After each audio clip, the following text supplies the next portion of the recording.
राधे राधे दोस्तों, यह कहानी ऐसे योद्धा की जिसे लोग दानवीर कर्ण के नाम से जानते हैं। कर्ण पांडवों में सबसे बड़े थे और इस बात का पता सिर्फ माता कुंती को ही था। कर्ण का जन्म कुंती के विवाह से पहले ही हो गया था, इसलिए लोक लाज के डर से कुंती ने कर्ण को छोड़ दिया था। लेकिन कर्ण का जन्म कुंती के विवाह से पहले कैसे हो गया, इसके पीछे भी एक कहानी है। बात उस समय की है जब कुंती का विवाह नहीं हुआ था और वह सिर्फ राजकुमारी थी। उसी दौरान ऋषि दुर्वासा पूरे 1 वर्ष के लिए राजकुमारी कुंती के पिता के महल में अतिथि के रूप में ठहरे। कुंती ने 1 वर्ष तक उनकी खूब सेवा की।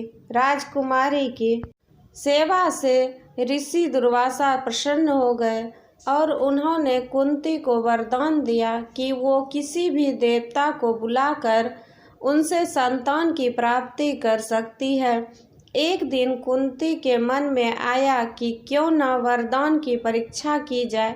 ऐसा सोचकर उन्होंने सूर्य देव की प्रार्थना करके उन्हें बुला लिया। सूर्य देव के आने और वरदान के प्रभाव से कुंती विवाह के पूर्व ही गर्भवती हो गई। कुछ समय बाद उन्होंने एक पुत्र को जन्म दिया जो सूर्य देव के समान ही प्रभावशाली था।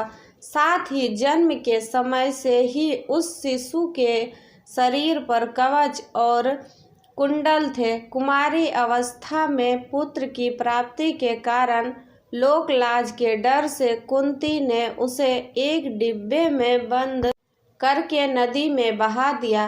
बक्सा एक सारथी और उसकी पत्नी को मिला जिनकी कोई संतान नहीं थी।